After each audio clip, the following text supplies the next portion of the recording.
Chapter 8. Feeding the 4,000. In those days, when again a great crowd had gathered, and they had nothing to eat, he called his disciples to him and said to them, I have compassion on the crowd, because they have been with me now 3 days and have nothing to eat. And if I send them away hungry to their homes, they will faint on the way, and some of them have come a long way. And his disciples answered him, How can one feed these men with bread here in the desert? And he asked them, How many loaves have you? They said, 7. And he commanded the crowd to sit down on the ground.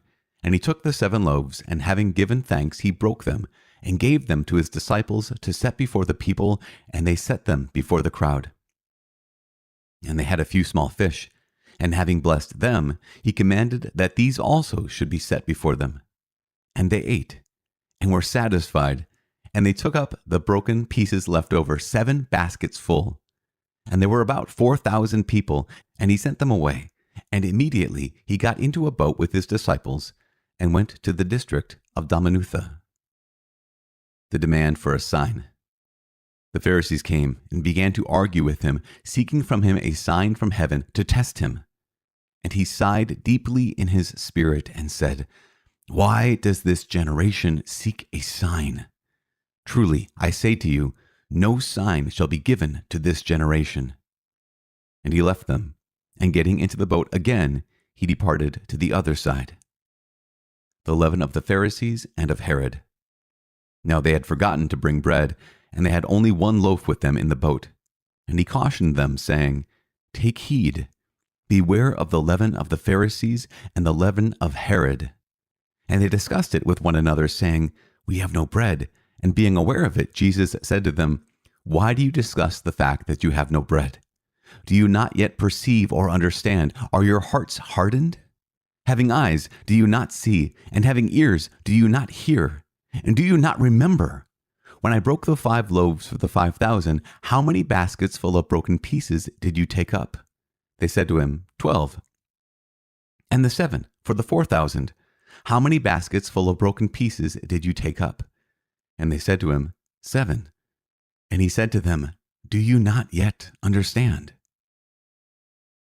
Jesus cures a blind man at Bethsaida.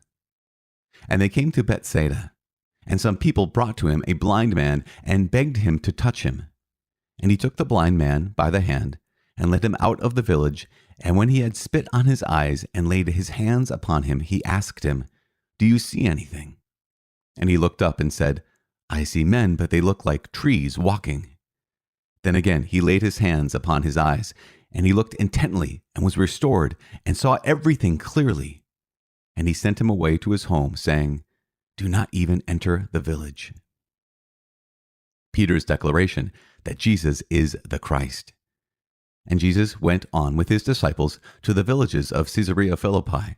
And on the way he asked his disciples, Who do men say that I am? And they told him, John the Baptist, and others Elijah, and others one of the prophets. And he asked them, But who do you say that I am? Peter answered him, You are the Christ. And he charged them to tell no one about him. Jesus foretells his death and resurrection.